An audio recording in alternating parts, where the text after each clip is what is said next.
So, సాధారణంగా teenage వచ్చిన తర్వాత అందరికి మొటియాలు రావడం, పింపుల్స్ రావడం. సో, దానికి ఏంటి కారణాలు? దాని ట్రీట్మెంట్ ఏంటి? అది మొటియాలు గిల్లడం వలన ఎటువంటి సైడ్ ఎఫెక్ట్ ఉండొచ్చు, లేదా స్కార్స్ పడొచ్చు. ఇలా రకరకాల క్వెషన్స్ చాలామంది అడుగుతున్నారు. సో, సాధారణంగా 12 ఏట వరకు లేని మొటియాలు, అప్పటి వరకు లేని చుండ్రు, అప్పుడు మొదలవ్వడం అనేది ఏంటంటే హార్మోన్స్‌కి ఇంటర్‌లింక్డ్‌గా మనకు ఆయిలీ స్కిన్‌గా ఆయిల్‌నెస్ ఎక్కువ ప్రొడ్యూస్ అవ్వడం. అలాగే ఆయిల్ ప్రొడక్షన్‌తో పాటు మనకెప్పుడైతే హార్మోన్స్ ప్రొడ్యూస్ అయిన తర్వాత ఇన్నర్ స్కిన్ పోర్స్‌లో కొంతమందికి రకరకాల సెక్రీషన్స్ మగవాళ్ళకైనా, ఆడవాళ్ళకి రావడం. ఎంత శుభ్రంగా ఉన్నా కూడా అక్కడ తుడిచిన టవల్‌తో పాటు తుడవడం. అలా మనకు తెలియకుండా మన ఇన్ఫెక్షన్ ట్రాన్స్‌ఫర్ అయ్యి ఫంగల్ ఇన్ఫెక్షన్ డాండ్రఫ్‌గా మారడం. ఆ డాండ్రఫ్ నుంచి మళ్ళీ మొటియాలు రావడం. ఆ డాండ్రఫ్ పిల్లో మీద పడి దాని నుంచి మొటియాలు రావడం.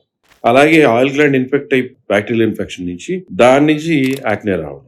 సో, ఇవన్నిటికి పాపప్ చేయడం వల్ల ఏం జరుగుతుంటది సాధారణంగా గుంతలు పడిపోతాయి. ఎంత లోతు వరకైతే ఆ యాక్నే ప్లగ్ ఉందో అంతవరకు గుంతలు పడడం, యాక్నే స్కార్ ఫార్మ్ అవ్వడం ఇలాంటివి జరుగుతుంటాయన్నమాట.